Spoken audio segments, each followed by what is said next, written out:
दोस्तों नमस्कार। और आज मैं बात करने वाला हूं हाल ही में सहारनपुर में आयोजित हुए गुर्जर संसद कार्यक्रम की दिव्यता और भव्यता इतनी शानदार रही कि समाज से उसके बहुत पॉजिटिव रिस्पॉन्स आ रहा है और हर तरफ इस कार्यक्रम की जमकर तारीफ भी हो रही है। दोस्तों कहते हैं ना कि बात निकली है तो दूर तलक जाएगी। ठीक ऐसा ही कुछ इस गुर्जर संसद से जो संदेश निकला है वो बहुत दूर तलक जाएगा। आज मैं आपको इस गुर्जर संसद कार्यक्रम की कुछ बातें जो पॉजिटिव तरीके से रही हैं उन पर आपका ध्यान आकर्षित करना चाहूँगा और जो मुझे फ़ील हुआ है, वो मैं बता रहा हूँ। उसके अलावा बहुत सी चीज़ें होंगी जो शायद छूट जाएँगी, तो आप कमेंट में ज़रूर लिखकर बता देना जो वहाँ पर पॉज़िटिविटी इस कार्यक्रम की रही है।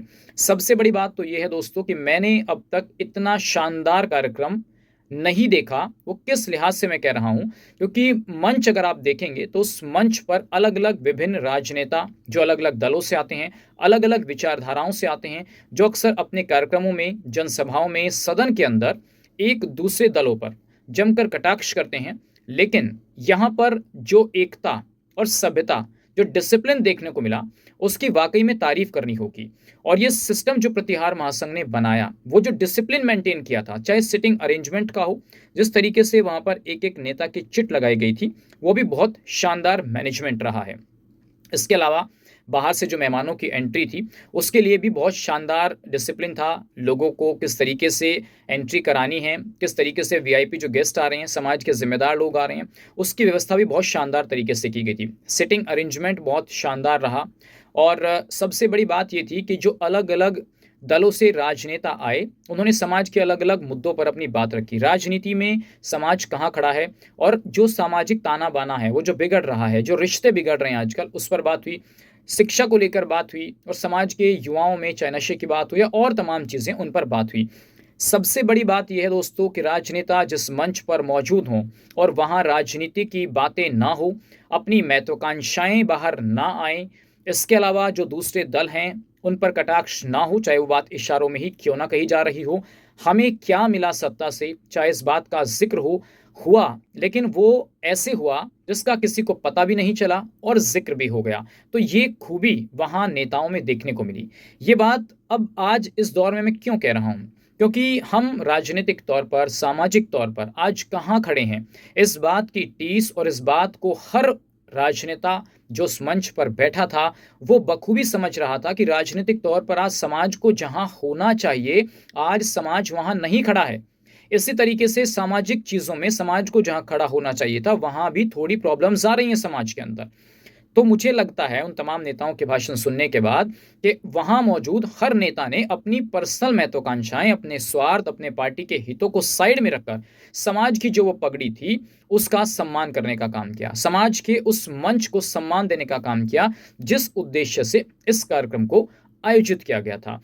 तो मैं कह सकता हूँ कि समाज के अलग-अलग दलों से आने वाले राजनेताओं ने जो संयम और जो धैर्य अपने भाषण में बरता, वो बहुत सराहनीय रहा उनका। क्योंकि अक्सर हम मंचों पर देखते हैं कि नेता कई बार ऐसी बातें बोल जाते हैं, जहाँ पर दूसरे मंच पर बैठे लोगों को थोड़ी आपत्ति हो जाती है। लेकिन शायद मुझे ऐसा कुछ वहाँ देखने को नहीं मिला।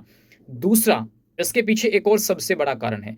प्रतिहार महासंघ के जितने सभी सम्मानित साथी थे, उन्होंने जो ऑरा वहाँ पर बना रखा था, जो तमाम नेताओं के पीछे साइड में और मंच का संचालन कर रहे थे, उन्होंने एक ऐसा ऑरा मंच पर बनाया होता था, जैसे एसपीजी का घेरा होता है। कोई वहाँ पर राजनेता भाषण दे रहा था, तो उनके भाषणों से कुछ भी ऐसा संदेश ना जाए जिससे समाज एकजुट नज़र ना आए।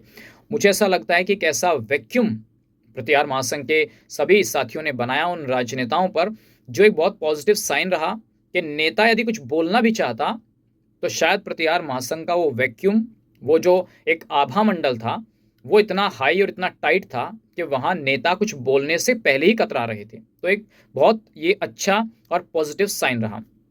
इसके अलावा राजनीति में जो संदेश देने थे, वो संदेश दिए गए।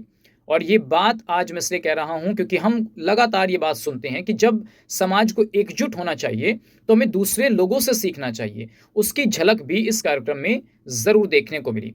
तो समाज के अंदर इस कार्यक्रम की पॉजिटिविटी रही।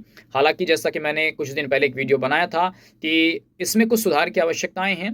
हो सकता है कि आयोजक अगले कार्यक्रमों में सुधार इसमें करें। जैसे एक सिर्फ महिला को बुलाना, भई इकरा हसन जी को बुलाया गया, तो वहीं कैराना में मृगांका सिंह भी थी, उनको भी आमंत्रित किया जा सकता था। हरियाणा से और भी नेता आ सकते थे। ऐसे पश्चिम उत्तर प्रदेश के कुछ राजनेता छूट गए हैं, तो उनको भी आमंत्रित किया जा सकता था। लेकिन मैंने पहले भी कहा था कि व्यवस्थाएं नहीं बन पाती हैं, तो प्रतिहार महासंघ का जो पार्ट 2 होगा वो जल्द ही आयोजित होगा। और चौधरी वीरेंद्र सिंह जी ने भी कहा कि भाई मंच पर जितनी भीड़ होनी चाहिए थी वो और अधिक भीड़ होगी जब पार्ट 2 होगा। आयोजकों ने वहां संदेश दिया कि इसका पार्ट 2 जब होगा तो भीड़ और ज्यादा अधिक की जाएगी। तो वो भी फ्यूचर में देखना होगा कि भाई उसमें कितने लोग आते हैं और किन किन लोगों को आमंत्रित किया जाता है। लेकिन इस पार्ट 1 की अपार सफलताओं के बाद आज समाज में एक पॉजिटिव रिस्पॉन्स आ रहा है और समाज का हर तबका इसकी तारीफ भी कर रहा है कि गुजरों का प्रोग्राम हो और भाई कुछ थोड़ी मोटी खटपट ना हो, तो ऐसा हो नहीं सकता। तो ये मुझे इसलिए ऐसा कार्यक्रम पहली बार लगा कि जिसमें कोई मीन बेक नहीं निकाली गई, कोई खटपट की खबर सामने नहीं आई, कोई वैचारिक मतभेद सामने नहीं आया। तो बहुत शानदार प्रोग्राम था। हालांकि खाने पीने की व्यवस्था जो गुर्जर समाज में बिल्कुल शुद्ध और सात्विक भोजन होता है उसका भी बहुत अच्छा इंतजाम किया गया था। जो हमारे ट्रेडिशनल फूड है, दाल चावल और टोकने की दाल, जो हमारे एक साथी ने अभी वीडियो बनाकर दिखाया भी है। तो कुल मिलाकर ओवरऑल प्रतिहार महासंघ इस कार्यक्रम के लिए बधाई का पात्र है। राजनेताओं को बोलने से रोकना जो ये काम कर गया, ये समझिए कि उसका कार्यक्रम बहुत सफल रहा। और उनके बोलने से कोई विवाद पैदा ना हुआ तो समझ लीजिए कि आपका कार्यक्रम बहुत सफल रहा। तो ये जो एकजुटता का संदेश इस कार्यक्रम से दिया गया, मुझे लगता है कि तमाम जो हमारे प्रतिहार महासंघ के सभी सम्मानित साथी हैं वो बधाई के पात्र हैं। गुर्जर समाज के तमाम युवा बधाई के पात्र हैं। और वो साथी जिन्होंने इस कार्यक्रम में दिन रात कर अपनी महत्वपूर्ण भूमिका निभाई, वो भी बधाई के पात्र हैं। उम्मीद और आकांक्षा करता हूं आप सबसे, प्रतिहार महासंघ के तमाम साथियों से, कि दलगत राजनीति से ऊपर उठकर, क्योंकि हर आदमी अलग अलग राजनेता और भाई अलग अलग विचारधारा से, अलग अलग पार्टियों से, अलग अलग दलों से जुड़ा हुआ है, उस दलगत राजनीति से ऊपर उठकर समाज को सर्वोपरि रखेगा। समाज को एक सूत्रीय बंधन में, एक विचार में ढालने का काम आप लोग भविष्य में भी करेंगे, ऐसी मुझे आकांक्षाएं और आपसे उम्मीदें हैं। और मैं एक बार फिर आप सभी को इस कार्यक्रम के लिए बहुत बधाई, बहुत शुभकामनाएं देता हूं।